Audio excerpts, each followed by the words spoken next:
Tell him, McCluskey. Tell him what time it is. Little Hen says it's time to rock and roll.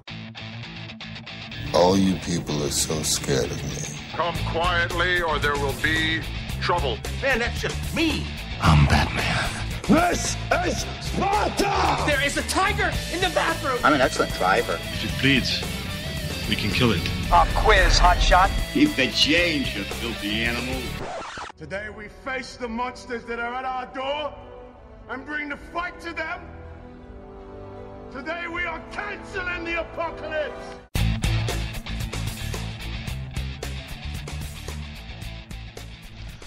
Hello and welcome to this week's Monday Movie Show. We are live on Monday the 25th of April, slightly late because of updates and PCs as usual being a bit of a pain in the buttocks. But thankfully, fingers crossed, we will be having none of that during the show. We'll be going ahead with this week's show where we'll get a look at some movie news, the charts and releases new in cinema and new in DVD and Blu-ray, including these films. Yeah, Idris Elba stars alongside. It's Kit Harington, isn't it? No, it's I get those two mixed up. Kit Harington and it is someone else who was in Game of Thrones. Was you making that connection? They look very similar to one. Michael. Some other guy anyway. You're reviewing Michael Mason. So good for you there. No, sorry, that's the character. Richard Madden. Yeah. Yeah, you're reviewing it good. I didn't really the actor, but that guy and Idris Elba starring in thriller Bastille here that you've got Facebook horror with Friends Request, then drama with Louder Than Bombs, Western drama with Jane Got a Gun, and then musical biopic of sorts with Miles Ahead.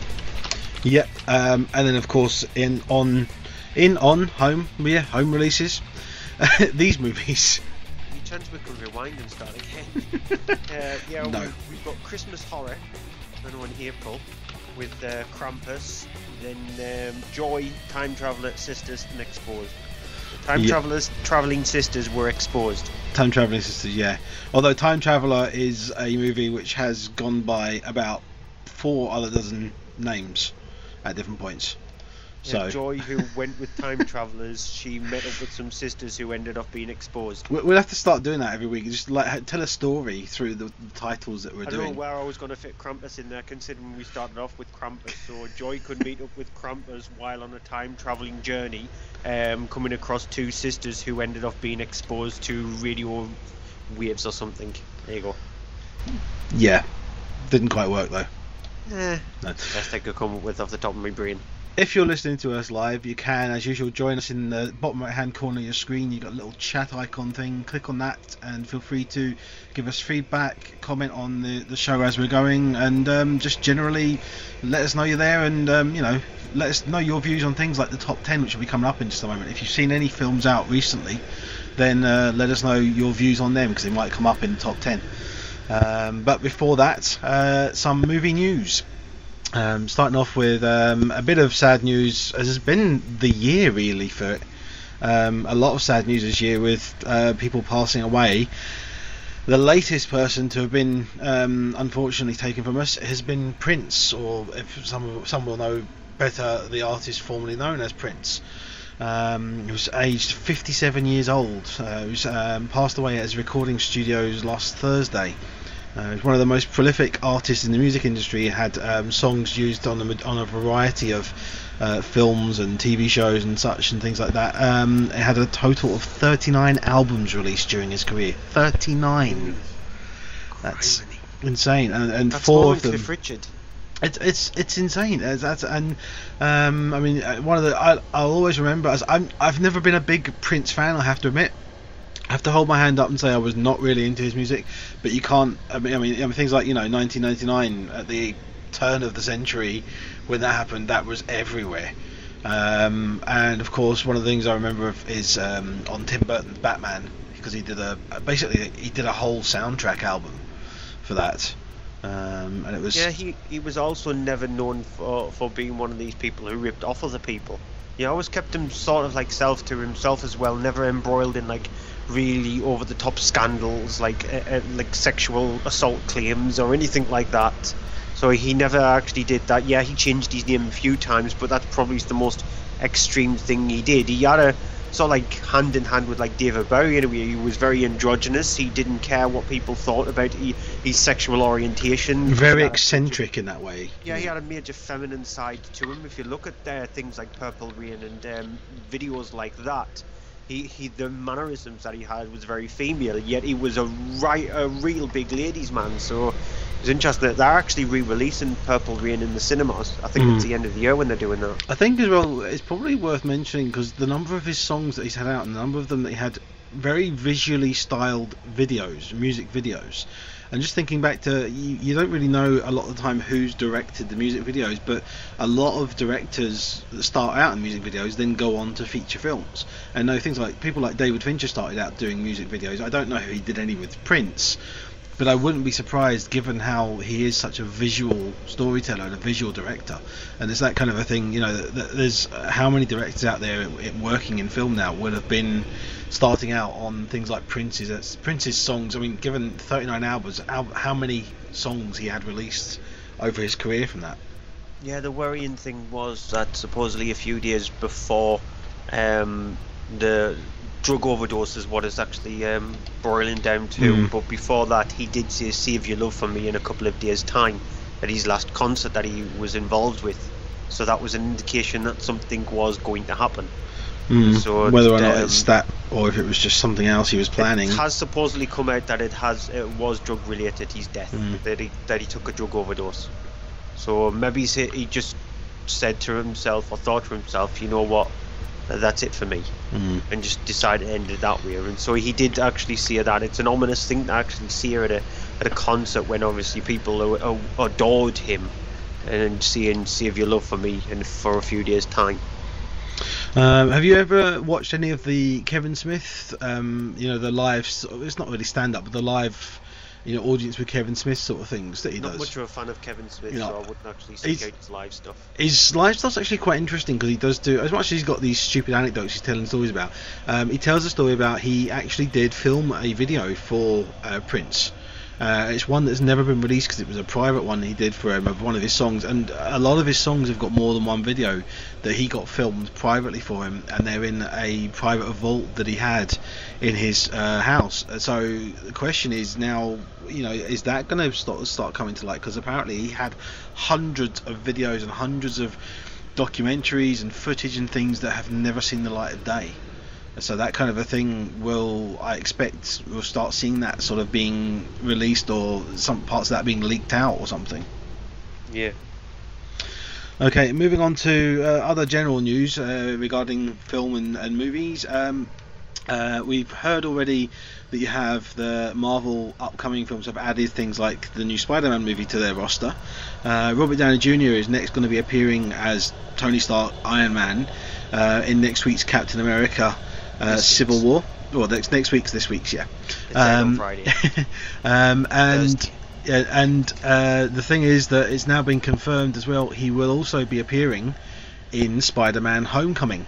It's it's not known to what extent he'll appear in the movie, if it'll be a brief cameo, if it'll be a major part, or if he'll even appear in the Iron Man suit or not. But he's definitely been added to the cast in at least a paid role, so he'll make an appearance. What do you think about that? Because I mean, it's the whole thing of they're making it now that they're appearing in each other's films a lot more now. I mean, we've got the whole thing of that Hulk is going to be appearing in the next Thor film and stuff. So yeah. Well, I thought we had Avengers films for that, and then the other one should have just been kept as it is. But my worry was, especially with Captain America, which is out this Friday, was the fact that the amount of characters that's supposedly in it would have made the film feel more like an Avengers film rather than a Captain America movie. But from obviously the reviews that have come out about the film, is they said it's pretty much not like that. It is still centered around merely Captain America, and as long as they actually realise that, because the film itself It is called Spider-Man Homecoming. It's not called Spider-Man meets Iron Man or anything like that. Iron Man is not in the title. It should focus on Spider-Man and then have Iron Man, if he is going to be playing Iron Man, as a tertiary character. So make sure, as long as they don't go down the route of making the supplementary Marvel characters stand out more so, and not like divert away from the main character of the film itself, then it's okay. But as soon as they start doing that, then there will be a problem.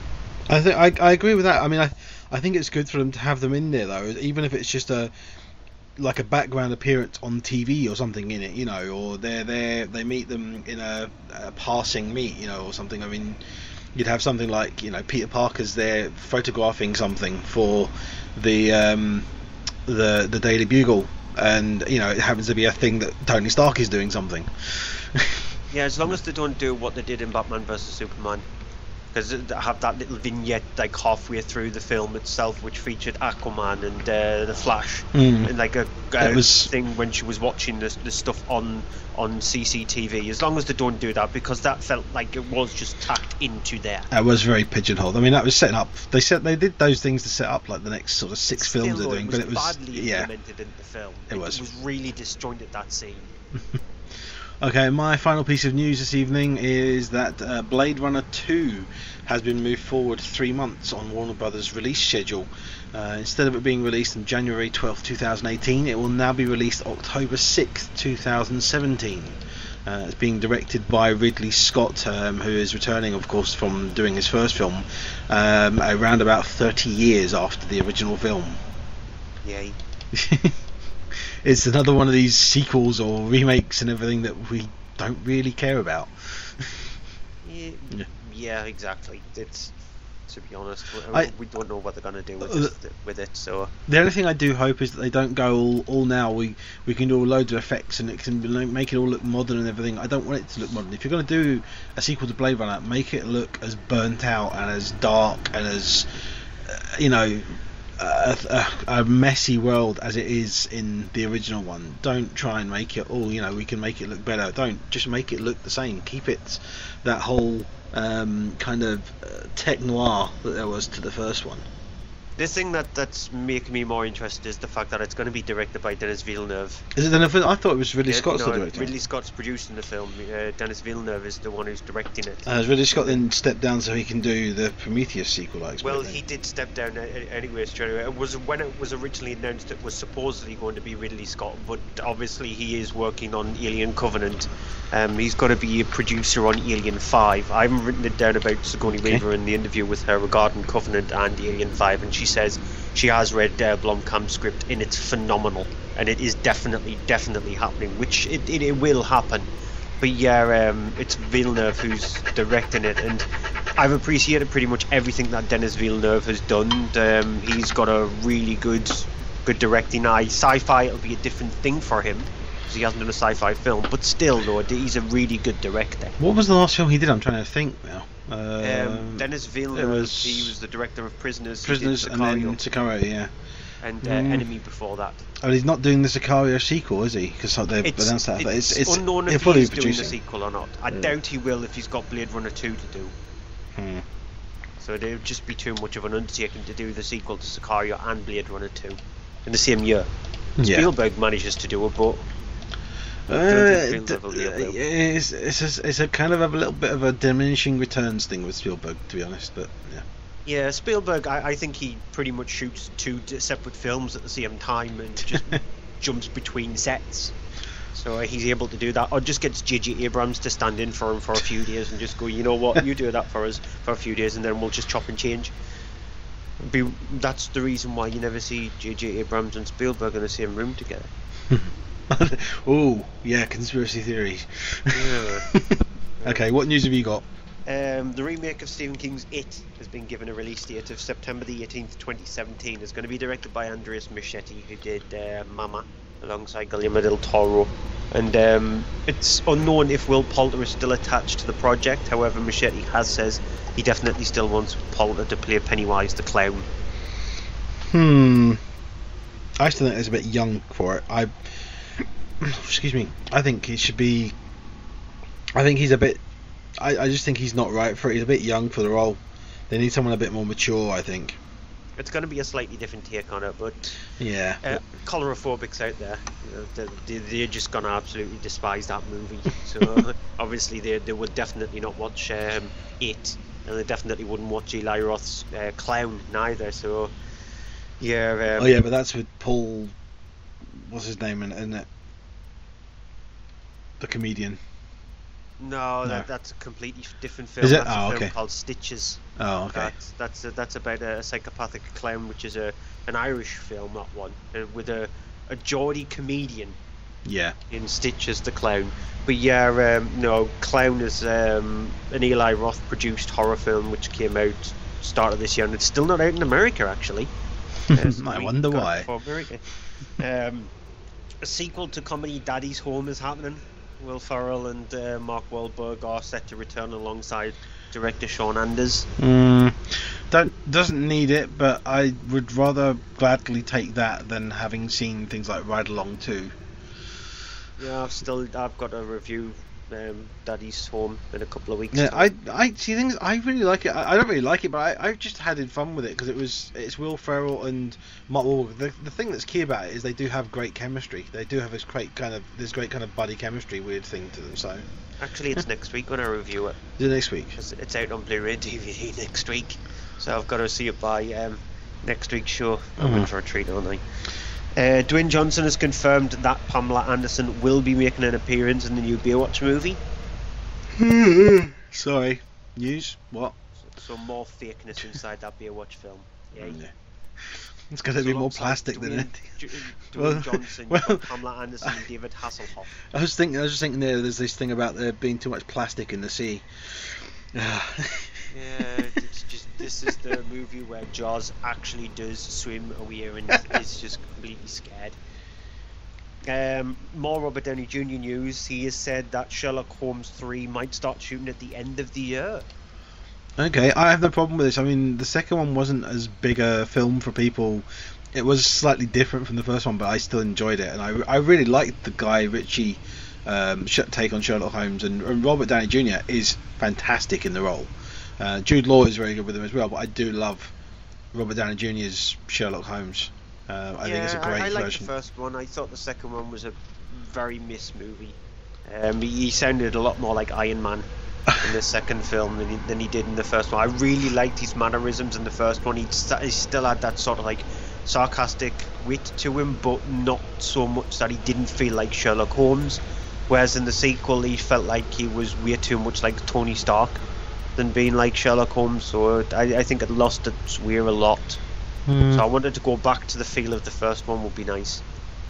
Warner Brothers have asked Alfonso Cuarón to help out on their Jungle Book movie.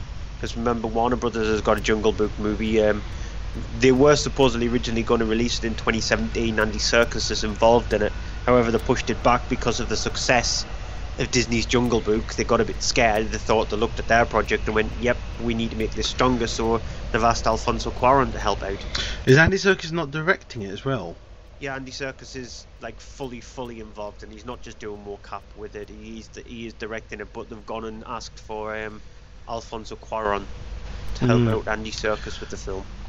Big sort of he'll tall probably order. have like an executive production credit or a production credit. Tall order to try and better Jungle Book that's out at the moment, because it is actually a really, really well done film. The worrying thing is, though, by the time Warner Brothers' version of the Jungle Book is out, they've already announced that Jon Favreau is going to be directing a sequel to the Jungle Book. So there would be the sequel to the Jungle Book out before Warner Brothers gets their version out in cinemas.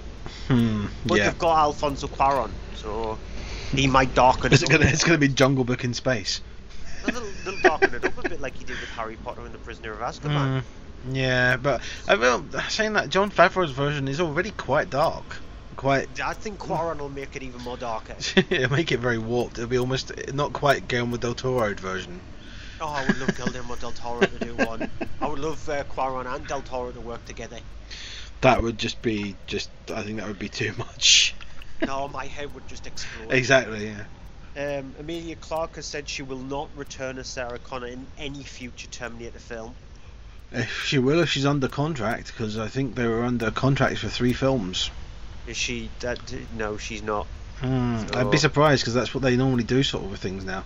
They may have said they're not necessarily going to go ahead with it yet, but they still have the option. I expect. I guarantee you, they will have an option in her contract for the first one that's for 3 films, and as long as there's nothing that she's already signed up for, she would have to do it, or it'd be a breach contract, and she'll end up basically losing lots of money. She'll just set dragons onto them. And Disney have announced there will be a live action version, so Disney, they're turning everything animated into live action. The latest project to do that is The Hunchback of Notre Dame.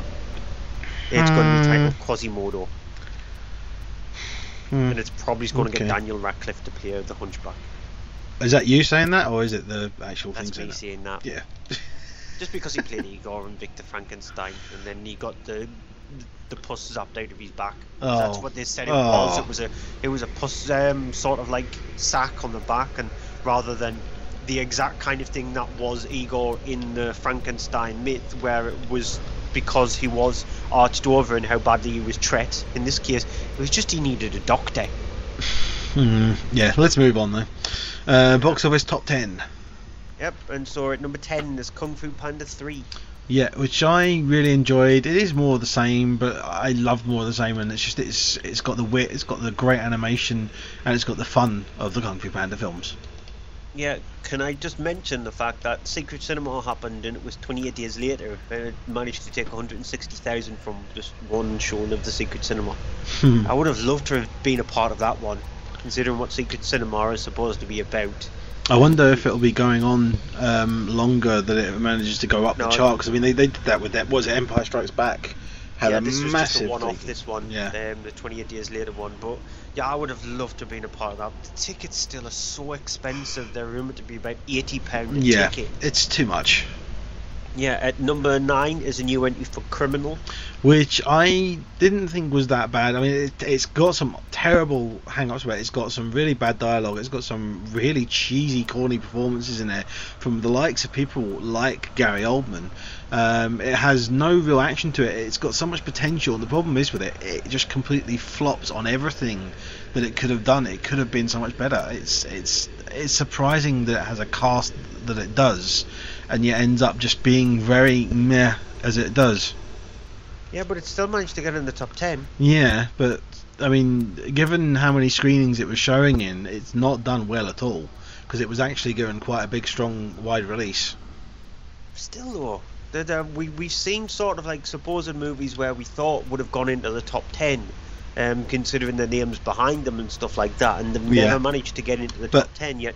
Criminal has. Saying that though, it was released in the same week as the number 3 film, and the number 3 film not only is same rating, the number 3 film did not have, I believe, as big a release as Criminal did. I might be wrong on that, but I didn't think. I'm pretty sure it didn't get as big, because it wasn't on in all the same places that Criminal was. I'll just tell you this now. Criminal was shown in 277 sites. Eye in the Sky was shown in 428 sites. Right. Okay. So I'm surprised by that. It got a wider release. Did okay. Yeah, my cinema, which doesn't tend to show smaller films, and I hate them for that, was showing Eye in the Sky. As a matter of fact, they're not even showing Jake Gyllenhaal's new film, Demolition, which is out on Friday. I know because of the fact that Captain America Civil War is out on Friday, but they're not showing a Jake Gyllenhaal film, which shows you how terrible my cinema is. At number 8 is Bollywood film Theory. Yeah, I'm just reading the stuff and the details on this, because I haven't seen it. Obviously, we don't see the Bollywood films, but it says on it, when his daughter's life is endangered by a local gang, Joseph Kuruvella will do whatever it takes to stop them. However, at the same time, his dangerous past slowly resurfaces. So it's obviously a Bollywood film, so it does have, I expect, the dancing numbers and things like that, but it's an action film sort of thing, I think. So I mean, it's the kind of thing that probably does fairly well in the UK cinemas, and so that's why it's gone into top 10, I expect. And number 7 film is also a Bollywood film, Fan. Yeah, Fan we've heard a lot of about, that it's been getting kind of good word, because it's, I think, the fact that it's a Bollywood film that was screened for press. I think we haven't seen it though, but it's getting good word, because it's actually said it's quite well done. It's quite sort of well done action wise, and it's quite sort of well done overall as a story, and a bit of a dark film as well. Yeah, number 6 is The Huntsman Winter's War. which is we really just it's a film that is a sequel and a prequel to a film which never was any good in the first place. It's got absolutely terrible performances from the vocal side of it, because people are doing absolutely terrible Scottish accents. I live in Scotland and it's awful, the accent in these, and it just has, of the 7 dwarfs, you have one dwarf and another dwarf added in who didn't exist in the first film. It's just awful. You just gonna make a comment before I actually went into number 6 that I missed out a film? I was thinking you were, yeah, but I was just looking at the wrong thing. No, my counting's right tonight. Yeah. Huntsman Winter's War, it gets the prequel stuff completely wrong, it botches it up. It gets the sequel stuff completely wrong, it botches it up, it never does anything with it. So what does it get right? Pretty much nothing. The film itself, for all it's supposed to be like a fantasy action adventure, where was the adventure part? It never gets into adventure part territory until we get to Charlize Theron in the last like 15 minutes, where she's just camping it up really, really badly. And Emily Blunt is the Ice Queen. She's channeling more like Elsa out of Frozen, but a more tamer version of her. She just seems very tepid as somebody who's supposed to have all this power and who's supposed to change people's hearts and not let them fall in love. You wonder how they managed to get Emily Blunt to sign up to the film. I mean, I can imagine that they held an icicle against her head. I can imagine that it was a thing, either a contract thing or we'll pay loads of money to get them, to get both Chris Hemsworth and Charlize Theron back involved. And Jessica Chastain, how did Jessica Chastain ended up in this film? I was going to say they told her she can do a really bad Scottish accent if she wanted to, and so she went, why not? And challenge accepted. Challenge succeeded, because her Scottish accent, I can't do a Scottish accent, but I can do one better than her. And number 5 is Eddie the Eagle, which is a really good feel-good film that I wasn't expecting. It's fun, it's witty, it has a great performance from Taron Egerton at the core of it, who is doing, some people have sort of said they think it's very kind of mimicking him that it becomes annoying. I think it's actually kind of, he disappears into the role, and it makes a really good sort of effort to make it actually feel like Eddie the Eagle instead of just an actor playing Eddie the Eagle. And even Hugh Jackman's in there in a role that a lot of people, if they can't stand Hugh Jackman, won't find him annoying in this, because he's actually quite good and it's a cleverly witty, well written and well directed film.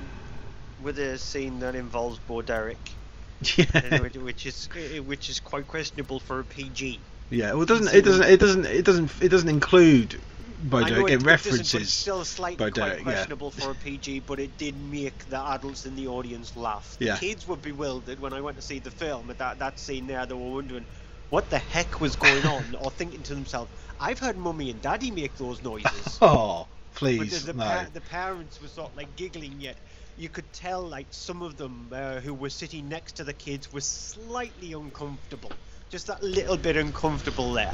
But it's just the charm of the film. It's Dexter Fletcher, sort of like the way he creates these movies are very down to earth, sort of like what British life is like kind of films. He never over embellishes his movies. So yeah, he's got a real good knack with that. I would like to see him. It seems to be like he's getting in a comfort zone, and he's brilliant at doing it. I would just like to see him step away from that comfort zone and try something a bit completely different to him. Just even if he has a go of it, maybe he's a part of like an anthology movie where he directs like a science fiction section of it, or something like that, just to try something different to see if he can do that. And then if he can't, at least we know we're going to get some very brilliantly down-to-earth British films from him, and then it's no harm, no foul. But yeah, I really liked the film itself. And number 4 is Batman vs Superman: Dawn of Justice. Very decisive film. The divisive. I can't think of the word. Divisive. Yeah. People, yeah. Yeah. I mean, it's taken £35 million at the UK box office, which is no small feat. I really enjoyed it. I think that it's fairly well done. I think it's actually a lot better than people give it credit for. I know that people have seen it more than once and enjoyed it more the second time because of, I think they're going into it. I think a lot of people, fans especially, went into it with way too many preconceptions of what it should be, without going into it and letting it be what it is, and then coming out and going, well, this worked, this didn't, and such. But I really liked it. I think that Ben Affleck is the best thing about it. The Batman character is definitely the stronger one of the two of the title characters, and I agree with what you were saying about earlier, that there are sequences added in there which are for setting up the future films, which do feel completely shoehorned in, as if it's the studio gone, oh, you've got to put them in there because we need this to set up 6 more films in the future. And I don't have an issue with that. I'm looking forward to the extended version, because I'm sure there is more things in there that will make more sense, that have been cut out for time from the 3-hour version to make it 2.5 hours. But I enjoyed it. I didn't have a problem with it as a lot of people did. Yeah, 3 hours is way too much for me. Before I get on to the number 3 film, I just want to mention that Jean Reno starred in the French version of The Sweeney.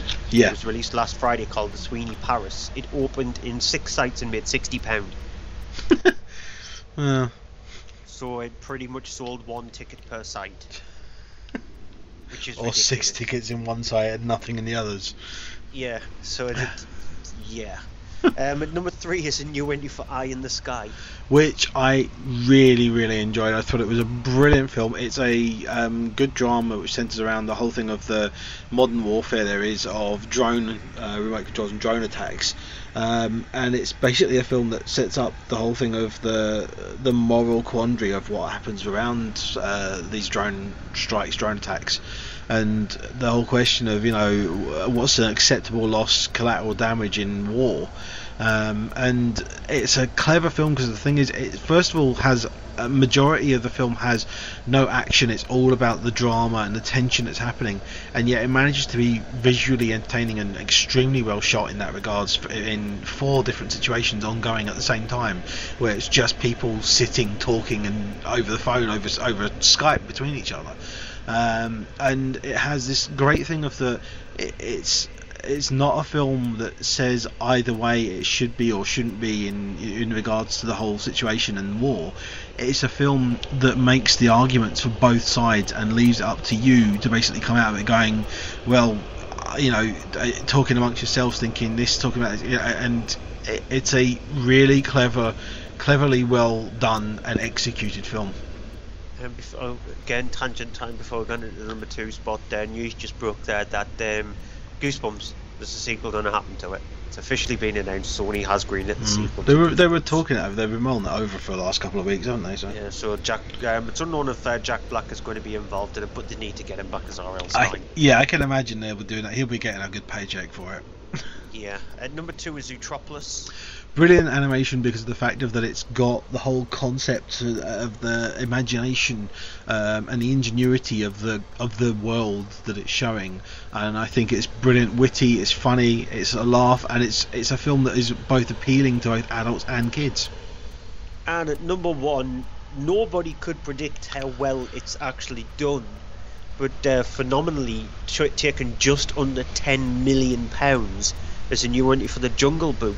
Yeah, which is it's honestly surprising because of the fact of the, and saying that it's taken £10 million. To put that in perspective, Huntsman Winter's War has been out now for two or 3 weeks, and it had a extended opening from a Monday opening instead of the normal Thursday or Friday.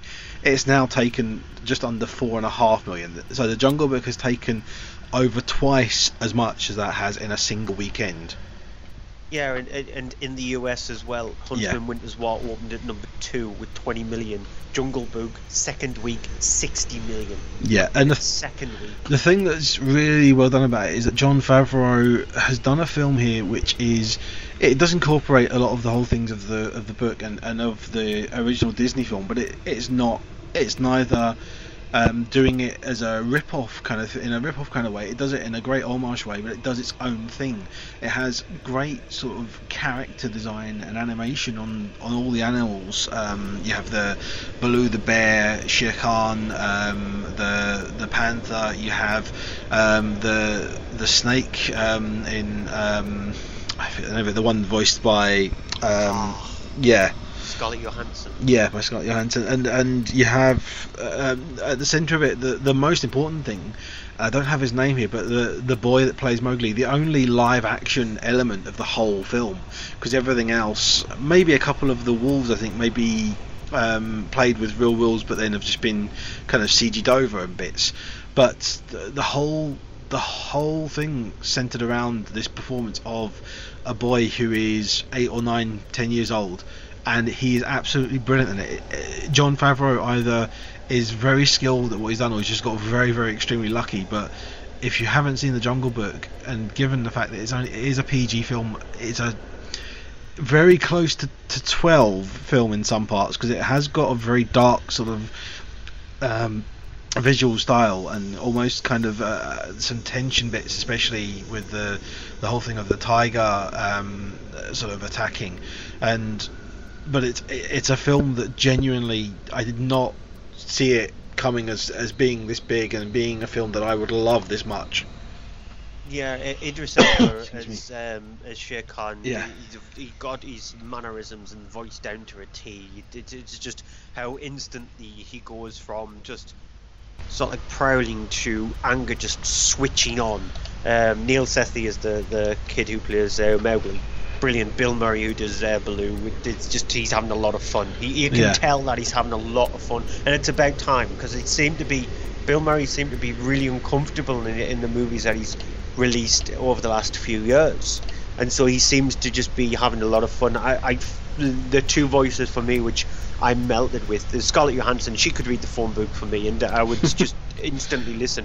And also Lupita Nyong'o, I think she's got an absolutely astounding, subtle voice, but the way she actually brings her mannerisms just from her voice to Raksha, which is the sort of like the wolf who's looking after Mowgli, it's just gorgeous the way she actually does her dialogue. So the whole film itself is beautiful to look at. There's times when the CGI does drop a little bit down to the fact that you've got tertiary characters around the sides, and when you mingle in them with characters which stand out more, so it does make those ones stand out more so, and it should do that. So, but it can be slightly distracting. But overall, it's still a very, very good film. It's a film that, I mean, I agree with the effects. Some of them do slightly drop, but it's a film that once you're kind of into it, especially with the opening sequence, which is amazing in the 3D sequence as well, and it's a film though that once you're in there, you kind of forgive some of the effects not working entirely as well as they could, but the rest of them are absolutely phenomenal. And I will say this as well, it's got an incredible sound mix. You are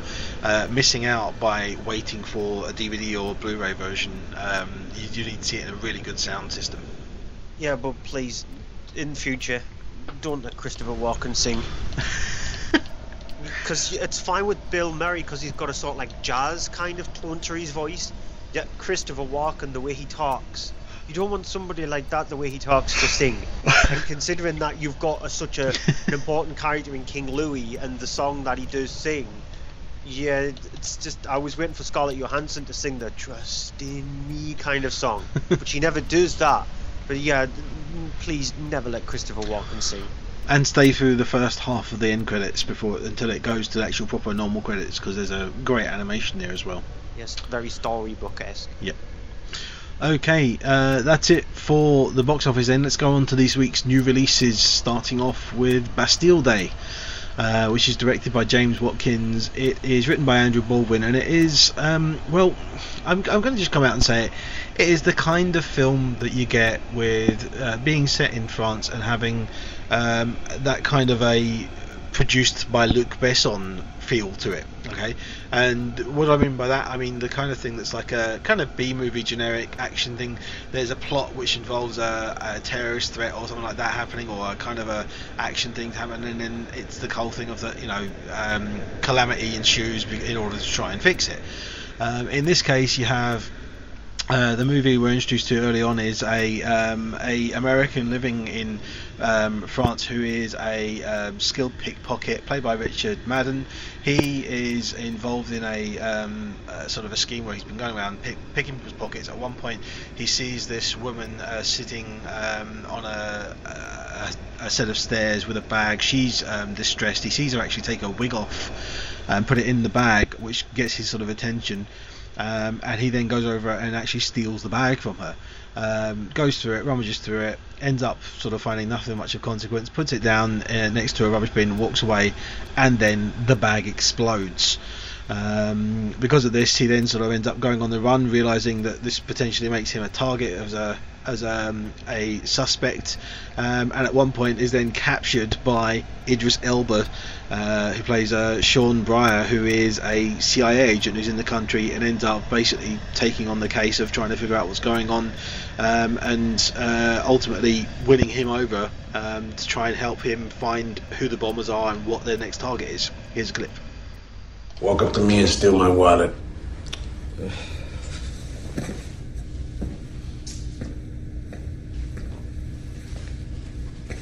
Good.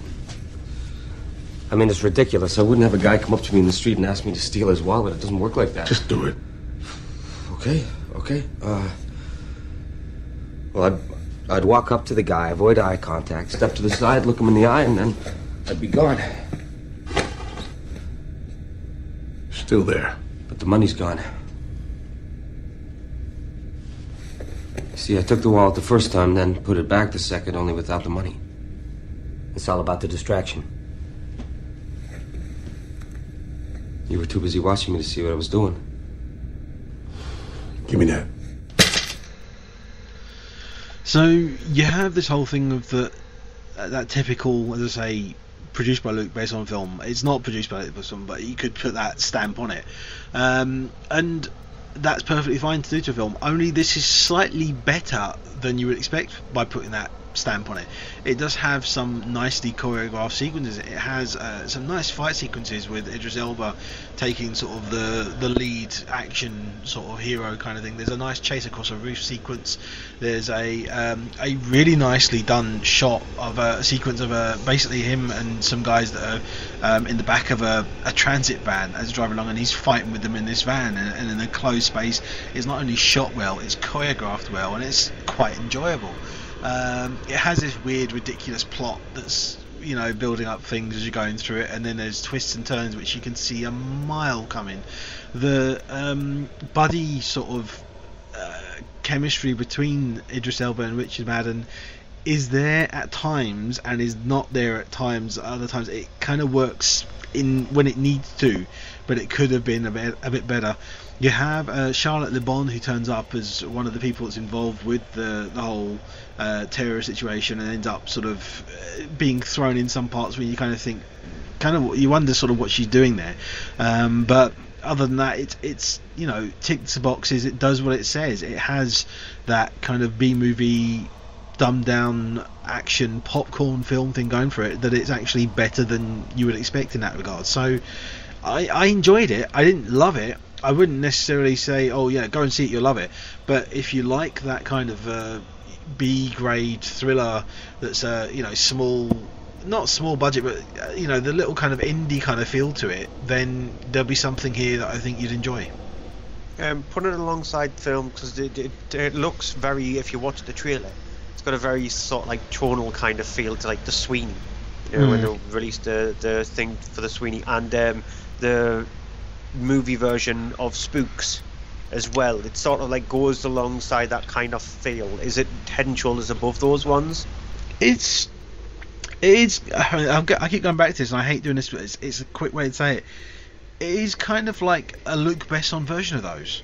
It's the kind of thing you could see. Luc Besson had written it, Luc Besson produced it, not necessarily directed it, but if Luc Besson did a version of Spooks and made it so that basically the main guy was on his own, had no backup, and did that situation thing, then and had a ridiculous plot that of, you know, there's this happening. I don't want to say what because it's spoilerish, but then yeah, it's actually, I mean, it's not, it doesn't have the whole the intrigue that Spooks had. But it has. Spooks did have intrigue. I think it did, and I think Spooks was very clever at that in that regard. Spooks was a lot more intelligent than this. Okay. I thought Spooks was quite average at best. So this is, from what you're indicating. So you and me have a different opinion of Spooks, I think, because I watched the series and you had never watched the series when you watched the film. So still, though, you should never alienate people who's going to see something for the first time. So you should never do that, because it's not a good way to actually promote your film in a way. It's just going to harm your film if that's the case. So with me, I knew what Spooks was. It's not that I didn't know what Spooks was. I knew what it was. And I knew some of the characters. I've seen bits and bobs of it. I've never actually literally sat down and watched a full episode of it, but I understood what the characters was, yet I still found the film to be very mundane and very average. And so by the sounds of things, I'll probably find Bastille Day to be very mundane and very average then. And so from what I can garner from what you've just said there in your review, it's going to be a very much a DVD kind of movie for me. I mean, that's where, by the sounds of it, it suits it more on home release rather than theatrical release. Yeah, if you're not dying to see it, then it will do a nice, evenings rental sort of thing. But if you enjoy that kind of a thing, stupid, ridiculous, big plot thing, and little bits of action sequences nicely done, and you are kind of a fan of Idris Elba, because I do like Idris Elba, then yeah. Okay then. Yeah, that's what it should be on the poster. Andrew from the Monday Movie Show says this film is very Friends Request then, directed by Simon Verhoeven, no relation to Paul Verhoeven. I made sure I checked. Definitely no relation to it. This is his first English language speaking film. He's from Russia, and he's just done Russian TV stuff, and he's done a couple of films based on his Russian TV stuff. I couldn't even be bothered to know what those were down. So we've had a spate of these kind of films which involve like social network platforms or anything like involves technology and possession of technology. If you look at the Japanese film Cairo or Pulse, which was released very early noughties, and then horribly remade a few years later with Kristen. Yeah, it was remade as Pulse, and it was awful. And so we had a spate of it. Even if you go back to things like Ringu, and if you look at things like Hideo Nakata's Chat Room with Aaron Taylor Johnson in it, that's sort of like involved technology gone awry.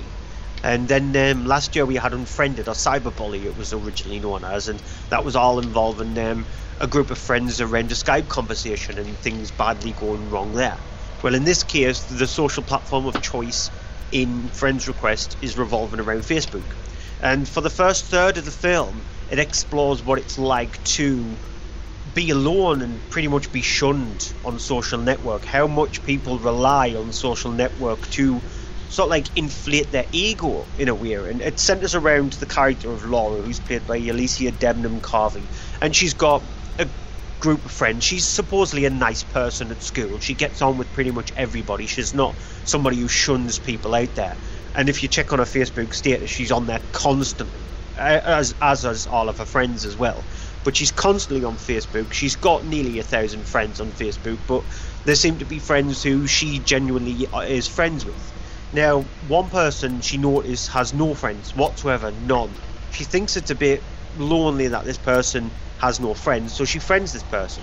Now, things go a bit too out of hand, and one thing leads to another, which unfortunately, and then I'm not giving it away, that person ends up taking a life. After that, the film then turns into a supernatural horror movie, which centers around each one of Laura's friends starts dying because of the death of this girl. Here's a clip. So according to you, Miss Woodson, this video just magically appeared on your timeline this morning. Do I have that right? Why would I do this? There must be some reason this girl burned that picture of you. Look, Laura, we know that you're a great student, but multiple students reported you harassing Marina. No. She was the one harassing me. She was obsessed with me. Laura, no one's saying it's your fault that Marina took her life. We're looking into everything. But in the meantime, Laura, if you can't delete that video, you're gonna have to delete your profile. No one's saying that it's your fault this girl took her life. Oh, come on, seriously. That's indicative of most of the dialogue in the film that's outside of the group of kids who are dying. All adults in this movie are absolutely dumb. They are thick beyond belief. It feels like somebody has walked in with a thick hammer and constantly clocked them on the head with it, because they are stupid. They're the kind of things that if you watch the typical slasher movies, when you say don't go in there and they go in there, that's exactly what they do. But they'll go in there with a torch going, "Hello, Mr. Killer, stab me in the heart, come on." They are that thick. And that's the annoying part of the film, because the first third of the movie is all about how social network affects people.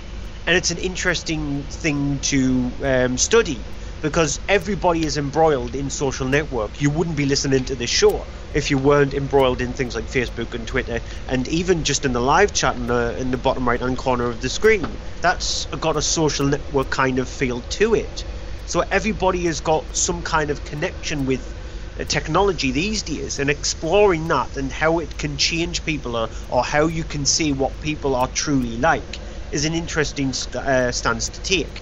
It's just when it gets into the supernatural stuff, it's seen that, done that. We've seen everything before. It tries to do scares, and the scares don't work. It telegraphs the scares, which is annoying.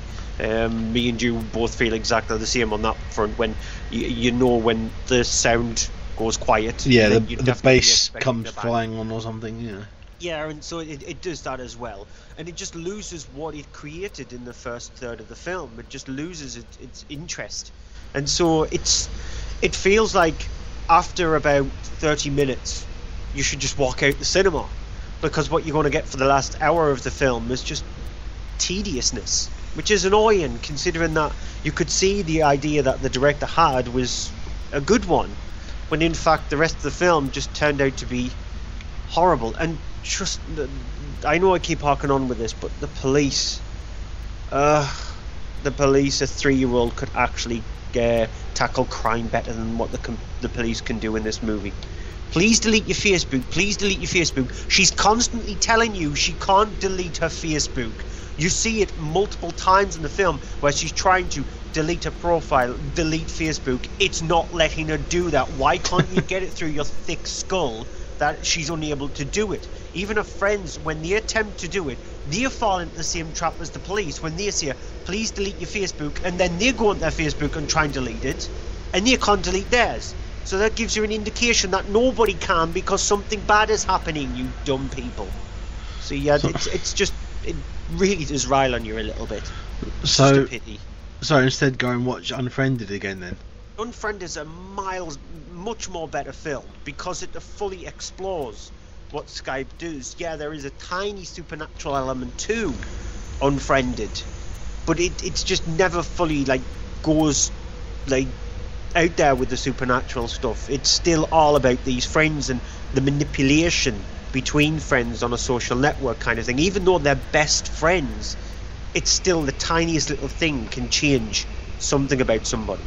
And this one, it just has that spark, but instantly puts that spark out after half an hour. Okay, Louder Than Bombs, which is directed by Joaquin Trier. It's a drama that centers around a family.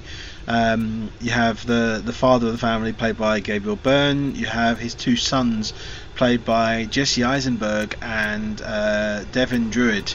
And it's the three of them dealing with sometime after the events that happened around his wife and their mother being killed. Their mother, played by Isabelle Huppert, Isabelle Huppert, yeah, because she's a French actress. It centers around her having been killed in a car crash sometime earlier, and she is shown in flashbacks and events that sort of lead up to the incident happening, and you have the issue of the father doesn't get on with the youngest of his sons. They're very much attached to each other.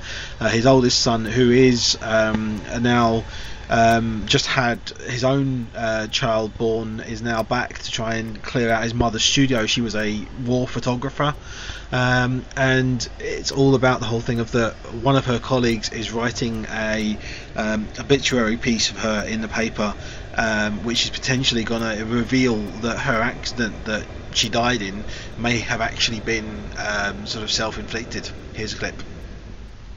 He thinks I can't hear anything when he's on those earphones, but, you know, I know that he's up late every night playing with games with these kids from New Zealand or Japan or wherever. So I got this idea to log on. But you can't just start playing, you know, you have to make up a character. So I spent hours doing that. And then I spent a really long time walking around in that world looking for him. So last night I log on. I am so excited. I'm walking around in this world, and suddenly I see him. There he is. And he looks over and he sees me, and I'm looking at him, and he's looking at me. Oh, no. Yeah. I just wanted us to have some fun, you know? Oh. Oh, it sounds like fun. I mean, he didn't even know it was me. Oh. Yeah. It's kind of pathetic, really, isn't it? Oh. So, the thing with this is, it is basically a drama about grief and about the family and how they deal with the grief. You do have the younger son, Conrad, played by Devin Druid, who is, he's just playing games all the time. He is very much withdrawn. He at one point phones his father, his father phones him, and he says that he's just hanging around with his friends when his father's actually sitting, having just come upon him sitting in a park just by himself.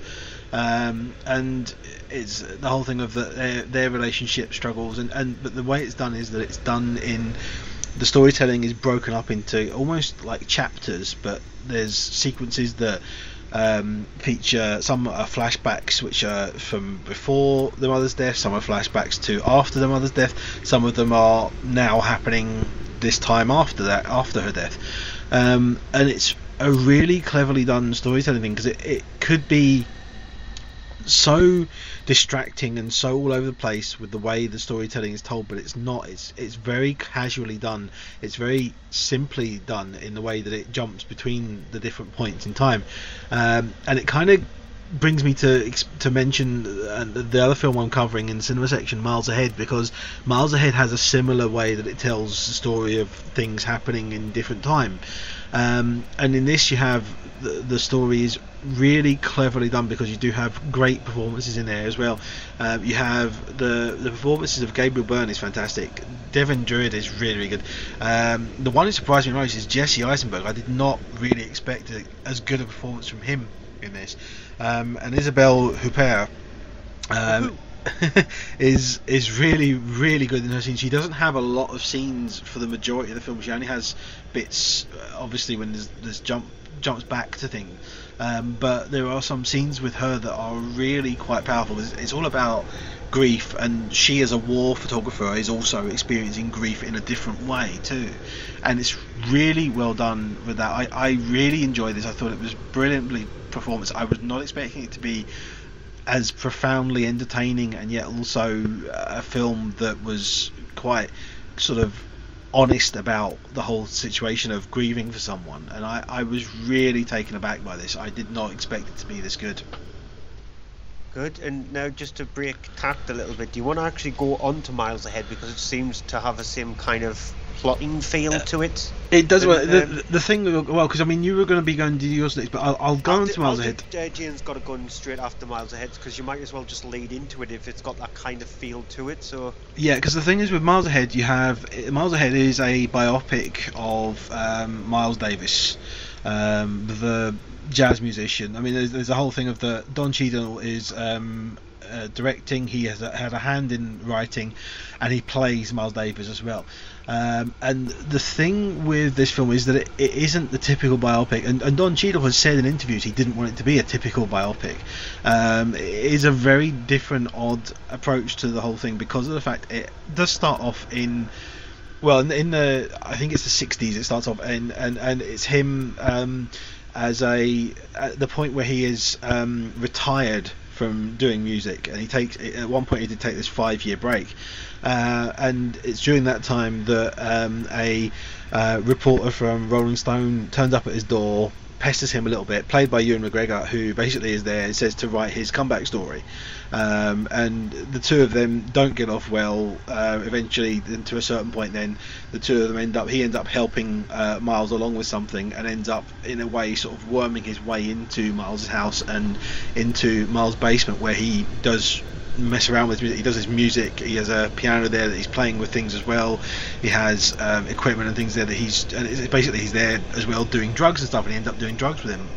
But the problem is with the film is it does have this very, very broken storytelling way, similar to Louder Than Bombs, where it does jump back to things that happened before, and it also has sequences that are set later as well, which is the weird thing. It kind of jumps, so it's almost like you're looking at the whole film through flashback, and it's a weird thing as well, because there are scenes where in one sequence it has flashes of the other scenes. It's a very, very fragmented, crazy and distorted view of flashbacks to things, which is perfectly fine if you have it done in a certain way, but for me in this film it is very, very distracting. We've actually got a clip here, and it's a clip between the two characters, just them sort of sitting talking as they are kind of a little bit coming down from a cocaine fueled high, and Miles is sitting playing a piano while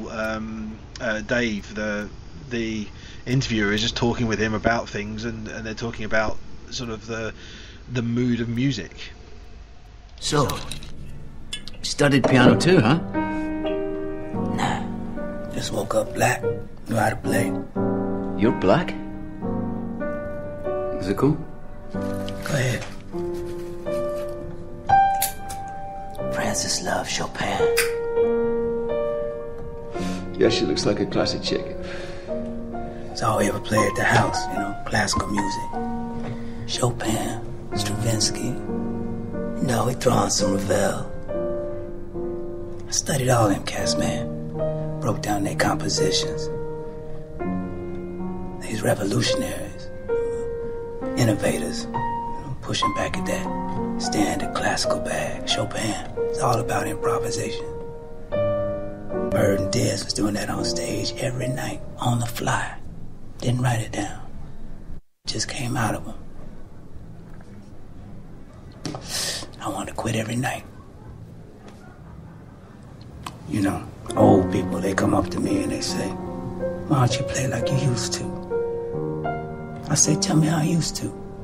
It takes a long time to be able to play like yourself. So you have that sequence there, which does show that there is actually some really good kind of dialogue between the two. Don Cheadle is absolutely phenomenal in the role, and it does kind of have some similar sort of aspects to this as you have with the James Brown film, where I forget his name now, but who's in Captain America next week, and it has this whole thing of that there's a great performance here from Don Cheadle. Ewan McGregor is not given a lot to do. He's there even at some points to just be kind of like a comedy sidekick. At one point when he's brought into Miles' room to basically get changed into something because he's going to be hanging around with him, he says, you're going to have to look better than this sort of thing. But it's a film that it has an idea what it wants to do, but I think that Don Cheadle really struggles to bring that to the screen in the way that he's trying to show the madness of music, and by doing that and telling a story, because he has this whole thing of them chasing around trying to get this music tape back, and for me it lost me when it started doing that, because I was watching it and I was perfectly with it, and then you have these flashbacks to sequences that we've not seen, so they don't make any sense. It doesn't really set them up. It's just literally flashes of the whole Miles having flashbacks to the woman he loved, he was married to, but you don't find that out until later. And I think part of the problem is maybe that Don Cheadle really does have an interest in Miles Davis, really does love Miles Davis, but isn't able to tell that story, I think, to anyone who doesn't already know Miles Davis. I think it's a film that probably people who really are into Miles Davis and really know him and love him will definitely get more out of this, because they'll know a lot of what the film is referencing. Whereas I think anyone else watching it, by the time you find out what all these things mean and what the flashbacks and everything mean, it's too late, because it's got towards the end of the film and you've gone through all that, and it doesn't really pay off. It's too much of a stretch to keep the audience going. Well, on to Jane's Got a Gun then. This is a film that's had a lot of trouble. It's just like there's a couple of films where we're looking at this week which has had a bit of trouble. This one has gone through a lot of trouble to even just get released. It dropped some directors as well, and Gavin O'Connor, who directed The Brilliant Warrior with Joel Edgerton and Tom Hardy in it, he's decided to pick up the film. And it's just a sort of like, we're seeing westerns trickle out, where we get times when we do get like a few westerns released and then just a gap of nothing, and then a few westerns released. So we had Bone Tomahawk a couple of months ago, which mixed western with horror movies. The Hateful Eight as well, the Quentin Tarantino movie, got a very western kind of feel to it. And so this one is your very typical western film, very stoic, very plain drama. And it just centres around the character of Jane, who's played by Natalie Portman. She, her husband, he's had a run-in with the Bishop Boys, which is this ultra-violent kind of group of cowboys who get what they want, pretty much. They mistreat women badly. They're obsessed with alcohol, as they were back in those times, and money and things like that. And so her husband, Jane's husband, has had an altercation with them. He comes riding back one day, really badly injured. So it's up to her to look after him while this group is actually after both of them. Here's a clip. I need a gunslinger. The Bishop Boys are coming for you. And you don't need a gunslinger. You need a goddamn regiment. If I were you, I would just go home and I would toss that big sack on a wagon. I would ride him into town yourself, so you can hang him quick. The bishops will be sated, and you'll still have your life. Anything else you choose to do is pure ignorance.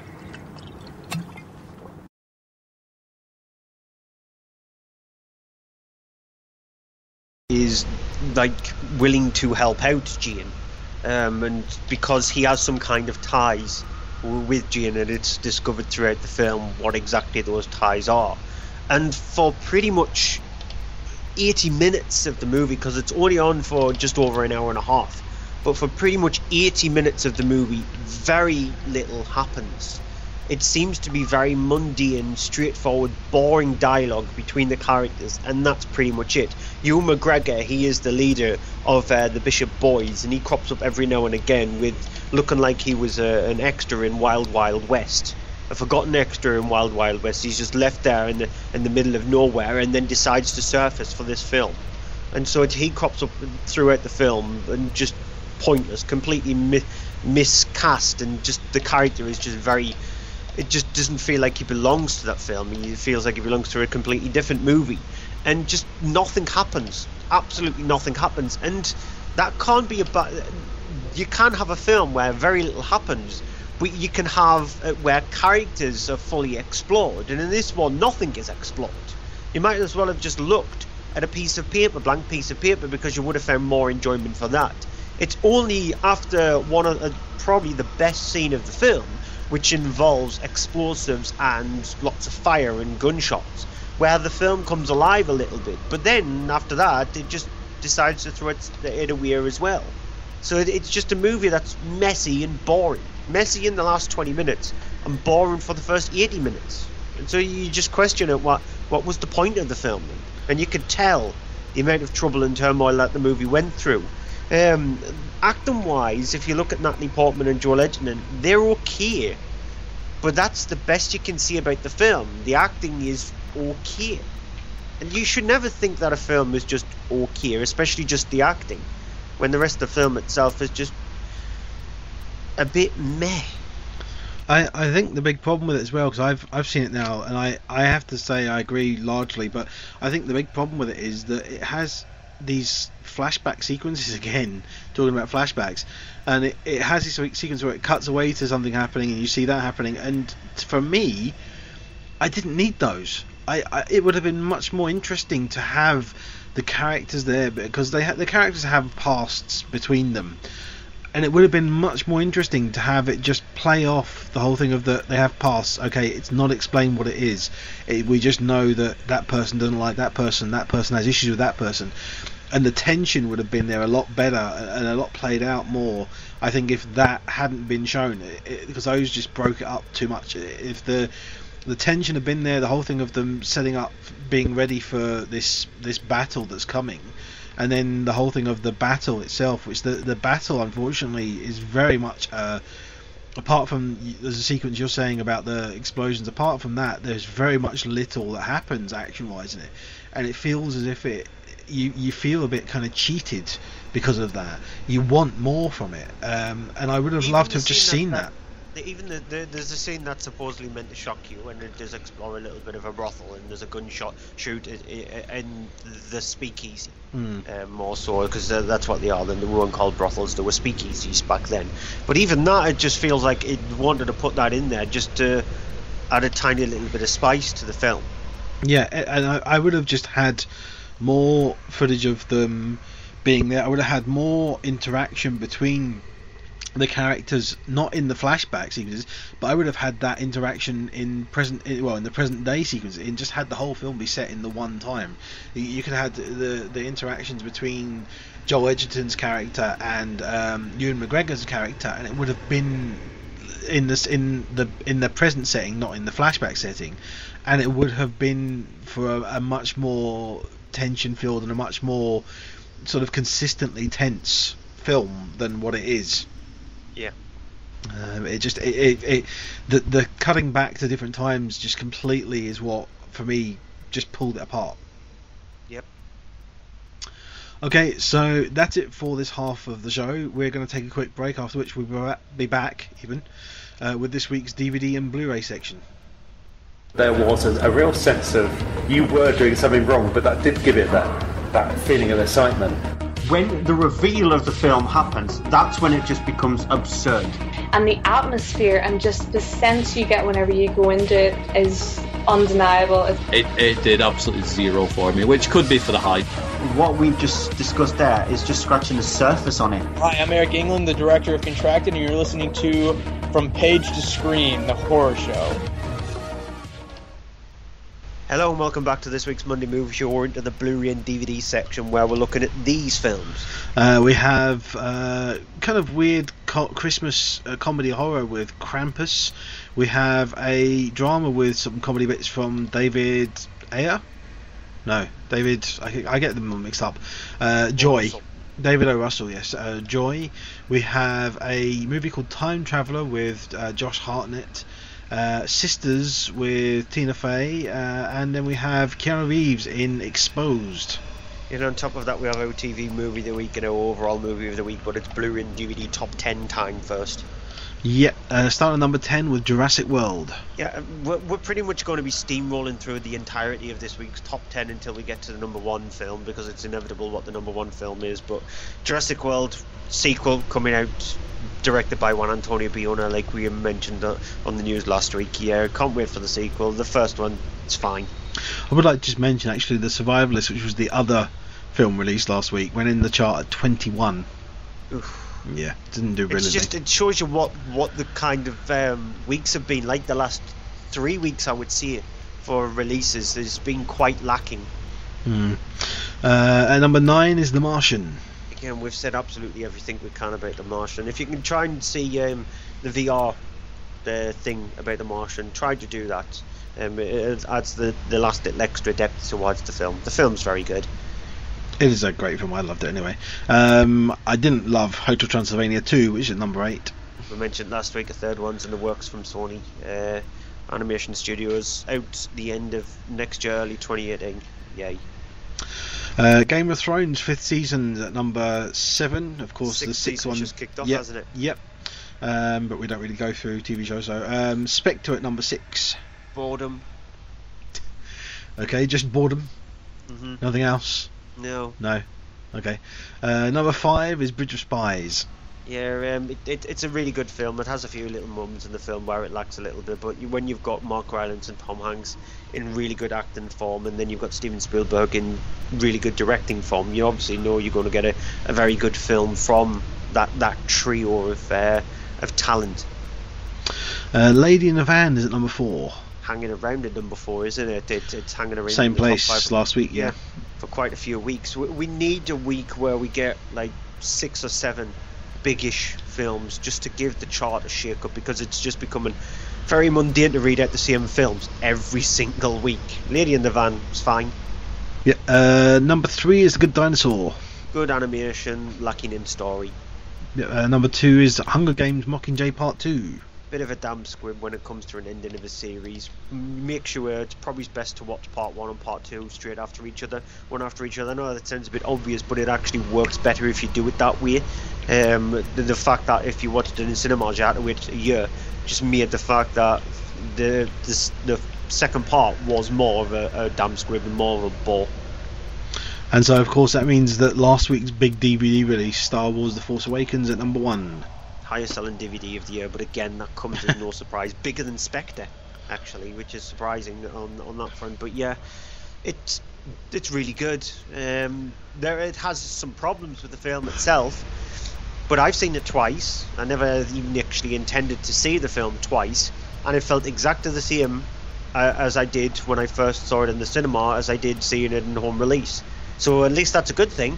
So my enjoyment didn't wane from the film itself. I still think John Boyega and Daisy Ridley, that was some fantastic casting there to bring some new life to the series. It's brilliant the way they've actually gone about this trilogy, episode 7, 8 and 9, by getting different directors to do them rather than just letting one director direct all 3 of them. So that's a good idea, because then you can bring your own spin on it. And then we've got Rogue One, which is out at the end of the year. That's Rian Johnson that one, isn't it? Yeah. Directing episode from 8. Looper, yeah. Episode 8 is Trevorrow, isn't it? Colin Trevorrow. Is it not? Or is Rian Johnson? I think Rian Johnson's doing 8. There's loads of directors thrown around there who's doing Star Wars films. But yeah, J.J. Abrams kicked it off. And kicked it off the way J.J. Abrams does. He has said about Into Darkness, the Star Trek film, that he did put way too much lens flare in there.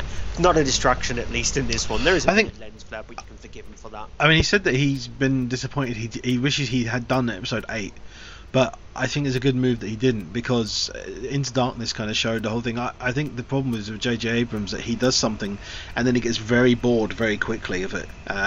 So I think it's good that he moves on after each one, sort of thing. Yeah, it was smart that he did do that one. And Rian Johnson is the one who's directing episode 8. Yeah. So who's doing Rogue One? IMDb is probably the best place to find that out. So type in away and you can probably hear clicky clickies on Is that not Colin Trevorrow doing Rogue One? I don't know, but I'm typing it up now. Star Wars Rogue One, isn't it? It's not episodes or anything. I don't know. Yeah, is it Rogue One a Star Wars story or something? Yeah, what a weird title that is. Rogue One, a Star Wars story. That is Gareth Edwards. It's Gareth. Oh yes. Yes, and isn't Colin Trevorrow doing episode 9? 9 then, yeah. Yeah, so he was eventually going to show. We got there. Star Wars series. We got there, yeah. Yeah, that's 3 really interesting directors, that, isn't it? Gareth Edwards, which I really like. Monsters and Godzilla going on to Star Wars, yeah. Yeah, Rian Johnson, which he's a good director as well. And Colin Trevorrow showed promise with Jurassic World, so we're going to get different takes on it, which is a good thing. Yeah, very good. And they're all experienced effects directors as well, so no problem with effects there. Definitely not. And like you said, it was a good idea going with J.J. Abrams, because it gives it a good foundation for the series then. Mm-hmm. Okay, then on to the new releases of the week then. Okay, Krampus which is directed by Michael Dougherty. It is a weird twist on the Christmas story of is it Norwegian Christmas? I think it's Norwegian. It's sort of like the Scandinavian area where Krampus is prevalent. Which is a different take on the whole Christmas, Father Christmas sort of thing, where Father Christmas is actually replaced by this horror story of Krampus, who is kind of the sort of the curse that will turn up at your door at Christmas if you've been naughty instead of being nice, sort of thing. Actually, sort of not that in a weird. It's if you stop believing in Christmas. And if you're somebody who's sort of like changing your mind about Christmas and stop believing it involves the naughty side of it as well. Yeah. But as if your belief of Christmas just disappears. Because you have this the family in the film where you have Toni Collette is the mother of the family, Adam Scott is the father, MJ Anthony is the son, and their daughter is played by Stephanie Lavie Owen. They're all there for Christmas. They're sort of their aunt and uncle and their cousins turn up for Christmas and bring along with them one of their aunts. You have their grandmother is there, who is speaking Norwegian, I think Norwegian for the whole film, majority of it, and she is the one who kind of knows of this whole thing of this sort of Christmas horror story. They're all sort of having a bit of a bickering argument and things. The son has written this letter to Father Christmas, which one of the other kids cruelly reads out at the Christmas table, and he ends up sort of having a fight with them, ripping it up and throwing it away. Unbeknownst to him, as it's sort of thrown out the window, it has then called upon them the curse of Krampus, who is turned up, and basically the whole family finds themselves trapped in the house as this blizzard arrives, and find themselves sort of having to fight off these sort of weird, almost Guillermo del Toro-esque incarnations of dolls and toys that you couldn't really imagine, to be honest. Here's a clip. We have to keep looking. We have to pair up and take turns. You can't go back out there. You see this? It's damn near frostbite in under 4 minutes. Honey, keep your voice down. Besides it being sub-zero out there, someone's tearing through your fancy-ass neighborhood, picking everybody off. It's the truth. Honey, listen, why don't we just leave, right? We can all pile in the truck and we'll just see as far as we can get in. And the truck's gone. Beth? Torn to pieces. What? Yeah, and even if she wasn't, the streets are totally screwed. We can't go anywhere. It's too dangerous. You got it? Howard, how much ammo do you have? A couple shells still loaded, maybe a dozen in my pocket. Why? I think our best bet is to stay put. Board up all the doors and windows. And as soon as the weather breaks, we'll go find her. I told you we should have gone to my brother's. Sure, Howard. Christmas on a pig farm. Jesus was born in a barn. So you have this whole thing of them. The movie is putting this family in this situation, but has these weird things going on, and it does. One of the things that I've heard in reviews, because I heard lots of reviews until I saw this, and I was kind of expecting what I got with this, because of the people were describing it as things like referencing things like Gremlins, and I was thinking other things like Critters at certain points and things like that. Those kind of horror films that have little bits of humour mixed in with it, and this has that. It doesn't have it as much as I was expecting. I actually was expecting there to be a lot more humour in this than there was, which isn't to say a bad thing, because any film that has horror aspects but then still manages to mix in horror and comedy together is still doing a good job.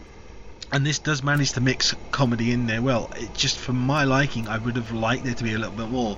There's some sequences in it which are just weird.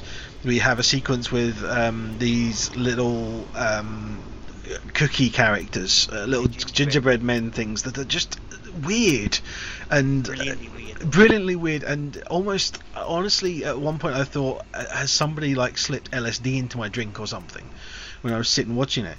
And the sequences like that are brilliant. The problem is that I'm watching it and I'm thinking there, and all the way through it, and even afterwards I watched it, I thought I liked it, I had fun with it, it was nicely done, it was really well directed. I think it was really nicely sort of hung together and it's strung together. I did think there's a lull in the middle once everything kind of hits the fan and the family finds themselves in that situation, and then there's this kind of big gap as they're waiting to see what happens next, and then all hell breaks loose. And I wish that little gap hadn't been there. I found that really kind of, I was sitting there thinking, oh, come on, get on with something, do something more. And it's not as if it's a long film, it's only just over an hour and a half long. And I found that little lull in the middle just really took me out of it.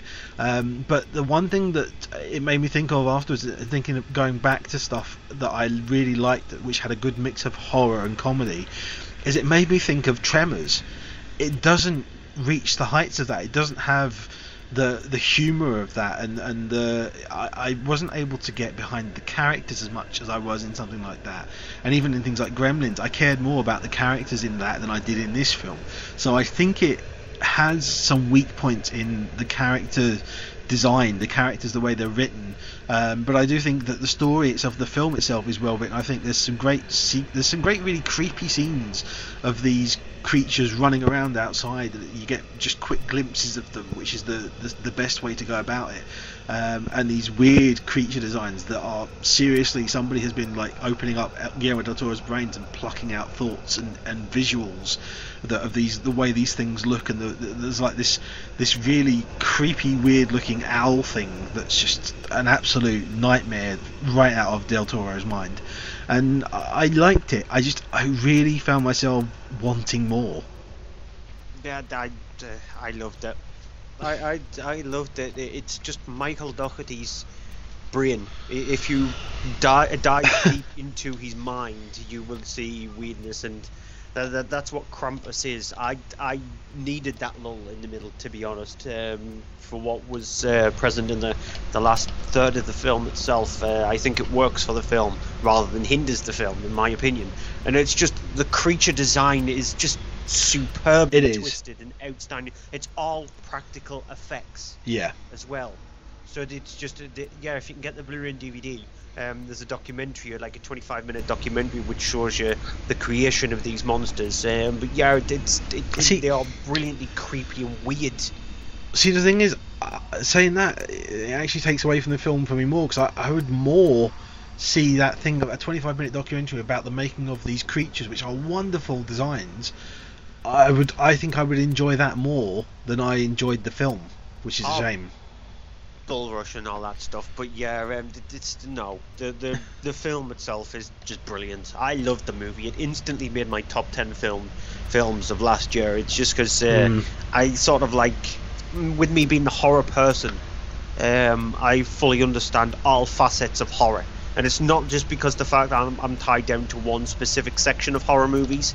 When it comes to horror, I love the stretch of gamut across horror movies. There are found footage horror movies which I respect and like. There are these paranormal movies which I respect and like. I have a soft spot for completely brain dead over the top zombie movies, and silly horror movies, and this one just ticked all the boxes for me at Christmas. It's a very Christmas, anti-Christmas kind of movie. And those are the kind of dark, twisted Christmas films that I really enjoy. And so, for me, it will be making my Christmas list every single year. And I don't care if Krampus thinks I'm naughty for watching it every single year, because I'm just going to enjoy it. I really like it. I mean, I would say if we both seen it last year, and I really did want to see it. The thing is, I think if I'd seen it at the cinema when I wanted to see it, I think I would have been more disappointed, to be honest with it.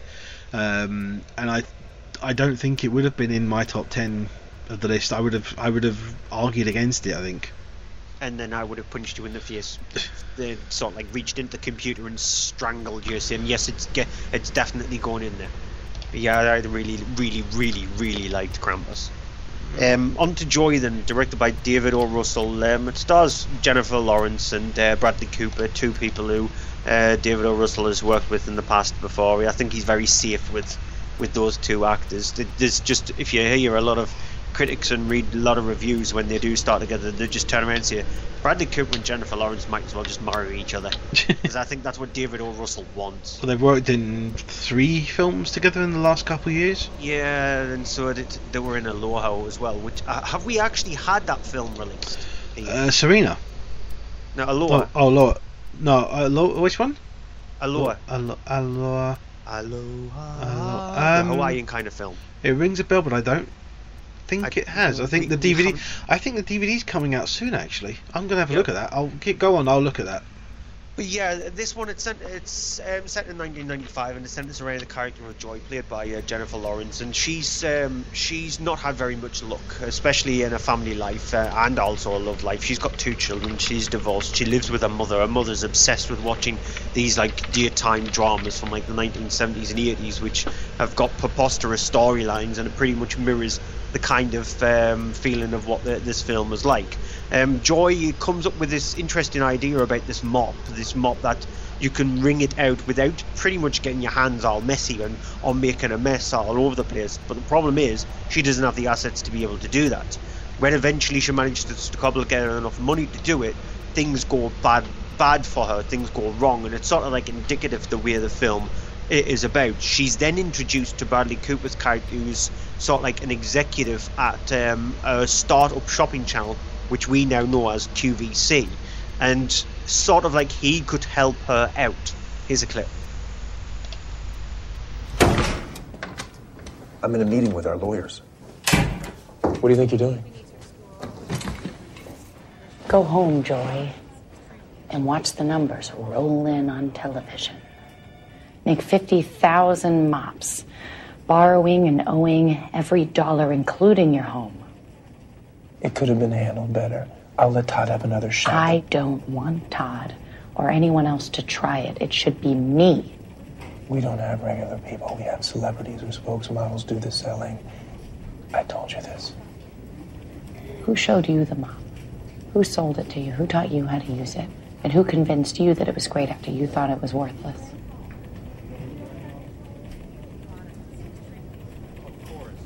Excuse me, can you give us a second? Come on, baby. Just to interject, Aloha was released sometime, it looks like last year, end of last year, because it's on Amazon's website. So we never we've never reviewed it on this show. No. But it's just considering that it would be one which would instantly jump on our radar because of the actors that's involved. You would expect us to sort of do that film, but no, we don't know what happened with it. But the thing with Joy is both me and Andrew agreed on what we thought was the strongest part of the film, the part of the film that should have been explored more so than the rest of the movie, and that is the QVC section.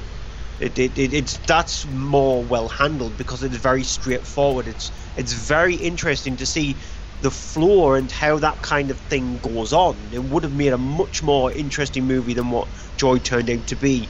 Jennifer Lawrence tries her best with a character, but it's just a bit of a messy character. She seems to be all over the place. Unfortunately for her, every single time when she thinks that she's doing something good, she instantly gets knocked down. She's got a really destructive sister who does not like the blame being placed on her for anything bad that she does. When in fact, when she does sort of like harm Joy, she still doesn't think that she has done something wrong. And the film itself is just lacking. It just doesn't feel like David O. Russell at his best. It doesn't feel like Jennifer Lawrence or Robert De Niro or Bradley Cooper at their best. It just feels like... Well, Bradley Cooper, I'd say, yeah, because Bradley Cooper's scenes are where it kind of came to life for us, really, I think. I still don't think it's them at their best because it feels like O. Russell has just said, you know what, I've got an idea for a film. Why don't you just be in it? And it was simple for him to get them because he's made films with them before. So that... Like I said, the middle section of the film is where the best stuff happens. It's just the stuff that bookends the film at the start and the end, which just feels lacking. Okay, move on to the next film. I've got two. I'll do Time Traveller next. Because Time Traveller is a film which has had.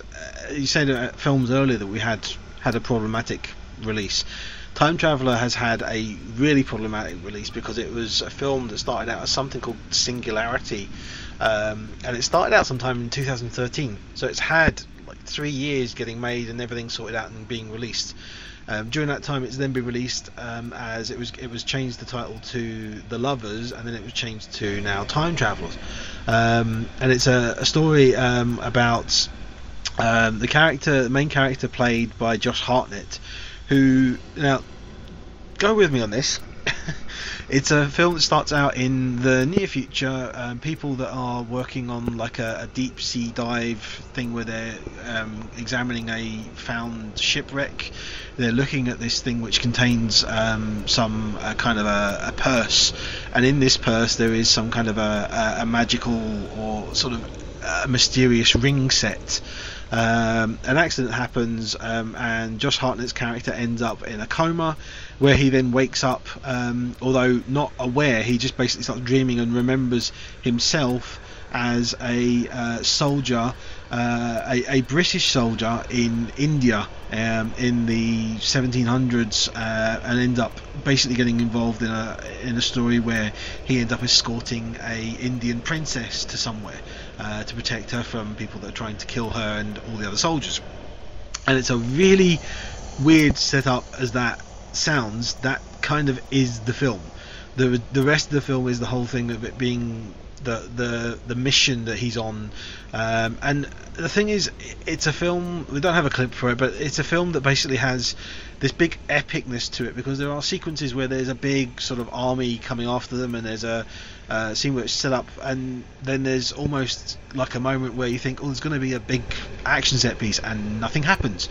And you have this whole sequence where the two of them are sitting talking for ages, and you think, oh, there's going to be a romance and a spark will happen, and nothing happens.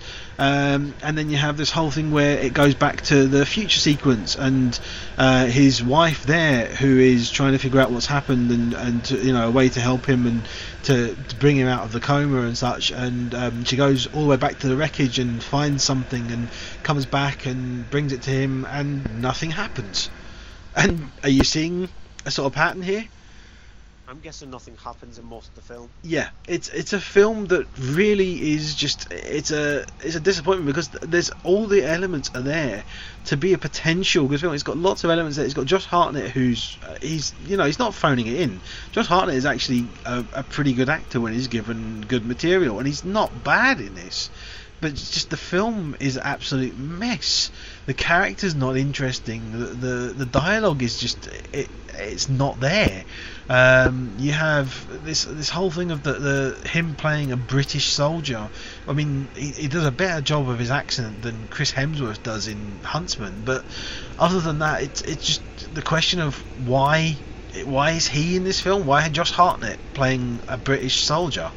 It just boggles the mind when you're watching it. You wonder what the heck happened, because it's a film that apparently had problems with funding, where the production company ran out of money, and then other people came in and funded it, and then it had problems ever since then of getting it released and all, and then it's just basically been dumped on video and DVD. And honestly, to be honest, it's where it deserves to be.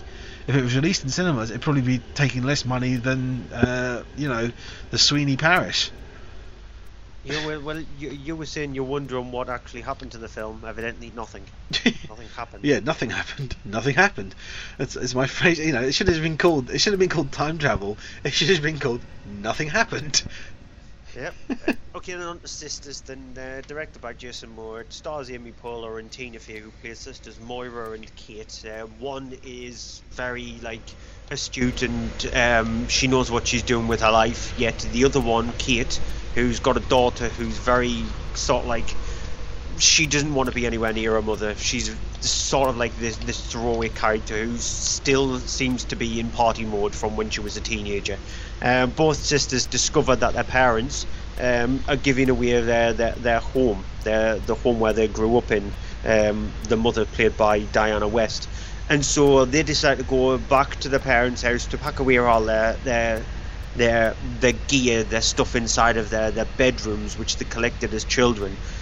However, they decide to have one last party and decide to switch, role reverse each other. So then Moira, she becomes the party devil, whereas Kate, she becomes the one who's looking after everybody. And obviously, you can probably guess where this goes. Mayhem ensues, which involves also John Cena. Clip. You look like you naturally have no body hair whatsoever. Do you oil yourself up a lot? When I need to get through a narrow shaft. Danger! Walk away. That's a black diamond slope. Why ain't you partying? Because I'm the designated mom tonight. I'm keeping everybody safe. Do you have kids? I'm sure I do. Slightly risky joke, that one, wasn't it? Yeah, but we're at like 10 to 11 at night, so... Yeah, there was another clip I was tempted to play, but it was another risky joke inside that one. Would this be one involving a music box? No. That's not a risky joke. That's just a risky section. The other one involves a police officer and the word kitty cat, but changed for something else. It's also the name of an energy drink as well, which for some reason my local shops sell. It's just weird walking up to the counter with a can of. Yeah. Yeah, you can probably guess. I know exactly which one you mean. It's indicative of what the film is actually like. It's not one of those nasty comedies, when in fact it's not one of those like belly laugh comedies. It has a few moments where it is funny, and that's just because the chemistry between Amy Poehler and Tina Fey works. I think both of them feed off each other really well. It's just the film is way too long. It's on for just shy of 2 hours.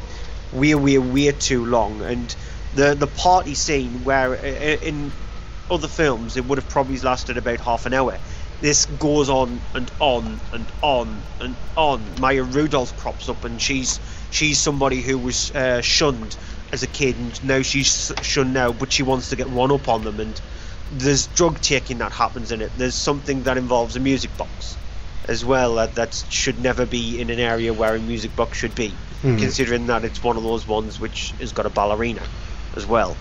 So yeah, there are moments in the film which is just, you've gone down the gross out route, and why did you do that? But there are still a few little giggles, few little smirks as well. So it's not like horrible comedy, but it's not like belly laugh kind of comedy. It's somewhere that's sandwiched in between. It's an average comedy, which is good for me actually, considering how well I get on with comedies. Yeah, I was just going to say that. Okay, so the final movie is this the final movie?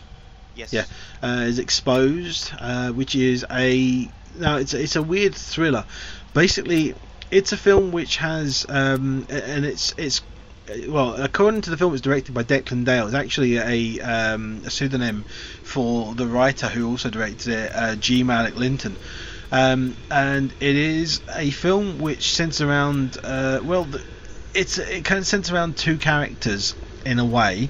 You have the character of Isabel, played by Ana de Armas, and you have the character of Detective Galvin, played by Keanu Reeves. And you have the two stories that basically where Isabel is a woman who is living with her family in I think it's in New York, and she's there. She speaks Spanish for the majority of her role with her family as well, and she has situations where she's in a sort of a subway tunnel at the start of the film, and she sees a subway platform, and she sees this thing that can only be described as kind of a weird miracle. And she starts to look at these things and see things throughout the film as she's going through her life and situations that happen and stuff, and she starts to sort of wonder about them being potentially sort of spiritual and religious sort of in content. Meanwhile, you have the detective played by Keanu Reeves, who is investigating his partner who is being killed and found dead, and sort of the circumstances surrounding his death, and looking into them and finding that the sort of there are links between this to Isabel, and so he starts sort of looking into this and trying to put things together while also dealing with the fallout of his partner being killed. And it's a thing of despite the two of them having the connection of Isabel potentially being a witness or seeing this and something to do with this, is that it's a film that is basically two stories that have just been put into a blender and thrown together and just turned on to 10 max, and that's it, and just let it go. And it's a film that has it screams messed with by studio, because of the fact of it's and looking into this, found out that the studio bought the film. It had a lot more of the Isabel character and stories to do with that. That was the main story, and Keanu Reeves' story was only little bits here and there. What the studio did is then took and basically forced in a lot more of the Keanu Reeves stuff, because they wanted Keanu Reeves' title on the film and not Ana de Armas' title on the film, and in doing so have completely ruined whatever potential it had of being a decent film and an entertaining film, and actually a film with a plot and a story that you cared about, because there is a connection between the two stories, but it's literally just the rest of the film, the connection between the two is like being clubbed over the head with a dead seal. It's just that sort of headache inducing and that much of a mess, and it's literally like you are watching two different films. One film happens and another film happens, and then at the end it's like, oh yeah, there's a connection between the two, and this, and you kind of sit there, you go, oh okay, so I get that was happening, why couldn't you have told me that and shown me that earlier somehow? Why did you have to do it that way? It's a mess. It really is a mess. It's honestly as if they took two films and put them in a car, each in a car, and just drove them toward each other head on and just let them see what happened. It's a car crash of a film. Yeah, I reviewed this in the cinema section of the show when it came out a couple of months ago, and I've completely forgot about the film. It shows you how interesting the film is, considering that Ana de Armas and Keanu Reeves starred alongside each other in Knock Knock, and not so much more memorable movie because at least they do something. Keanu Reeves is stupidly annoying in Knock Knock, but at least I thought Ana de Armas was actually fine in that film. But she's actually not bad in this film in her performance. She's going to be in Blade Runner 2, actually. But the thing is, even saying that about she's not bad in this film in her role. It's just if it had just been her film and not Keanu Reeves' character thrown into it, if it had just been all her, if you took it and you cut out all the Keanu Reeves bits, it would actually be a pretty good hour-long film. And I'd say, you know what, good film, short, liked it, good performance, fine, tells a story, does it. But then with them forcing in these scenes with Keanu Reeves telling his story and trying to make it about him more than it's about her, it's just completely ruined. No, I don't even think that the film would have been strong enough to, even if it just centered around her character. I just think that no part of the film itself was strong. It was just a weak film from beginning to end, no matter what it attempted to do. That's it anyway for this week's new releases. TV movies of the week. Okay, you want mine first, or do you want to do yours? Yes. Yep. Because I've only got 3. Okay, I've got quite a few though, but I've got on Thursday night, 28th of April, because the sequel is coming out soon, and I really was surprised how much I didn't love the first one, but it did really grow on me, which is Now You See Me on 9 o'clock on Film 4.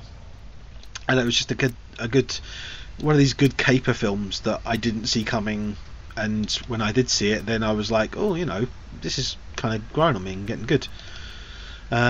Friday is my choice of TV movie of the week, which is Friday 29th of April, 9 o'clock, Film 4, The Way Back, which is a really good drama, and it's one of these teen films that I'm not sure, have you seen it yet? I don't think I have. You haven't? I'm curious to see what you think about it, because it's not Stand By Me, but it has this whole thing of like the teen of that kind of age and going through sort of the problems of adolescence and dealing with the family on a holiday, which is, I really, really thought it was a good film. We were mentioning about the French Sweeney as well, because it's funny that's on the actual the UK Sweeney is on, I think it's its premiere on Channel 4, 9 o'clock on Saturday the 30th, and a double bill on Sunday, one for kids and one not for kids. Sunday the 1st of May, Film 4 at 6:45 is School of Rock, and 11:25 is Byzantium. Yeah, Byzantium was one of my choices, but it's not my TV movie of the week. So you've said The Way Back. The Way Back. Yeah. Yeah. I'm gonna add 2 to that one. On Sunday on Channel 5, Sunday afternoon at 4:30, Cloudy with a Chance of Meatballs. You can see how the that machine is created. Phil Lord, Christopher Miller, the ones who did that one, obviously went on to do the 21 Jump Street, 22 Jump Street films. They did Cloudy with a Chance of Meatballs 2. They also did the Lego Movie, and so that's one of the films where they started off with it. It's a really fun, entertaining kids family film. There's a lot of good jokes in that one. Very bright, very colourful, but very entertaining. But the film that I'm choosing as my TV movie of the week is a bit of a hard watch. Not because it's on for 3 hours, and it's in French as well. It's Blue is the Warmest Colour. It's on Film 4 on Wednesday the 27th at 11:10. Like I said, it's on for 3 hours, and it centres around the relationship between two women. Now, it's the sex scenes in it are quite graphic and quite long. It's a director who is, I'm going to use this word, it's a harsh word to use on him, but he's a bit of a perv. Considering that he made the actors shoot the sex scenes multiple times. The film itself, like I said, is on for 3 hours, but he made them shoot specifically the sex scenes around about 10 times per scene. Wow. And some of the scenes last about 10-15 minutes in the film, and they are quite in-depth and quite graphic. I'm surprised he managed to get away with some of the stuff that is shown in the film, but it's still a very interesting drama, if a bit too long, because like I said, it's on for just over 3 hours, and you will have a very numb bum by the end of it, and especially considering it's on at 11:10 at night. But it's worth a watch because of how good the acting is, and the cinematography is actually really well nicely shot as well. Not from the sex scene point of view, but it's just the way the film, the style of the film. It's got a very 70s kind of look to it, and I think that works for the film. It adds a liberal kind of feel to it, considering it's a French movie. But that's my choice of TV movie of the week. Okay, I haven't seen it, but I do want to see it. It's just it's one of those ones that, as you say, 3 hours.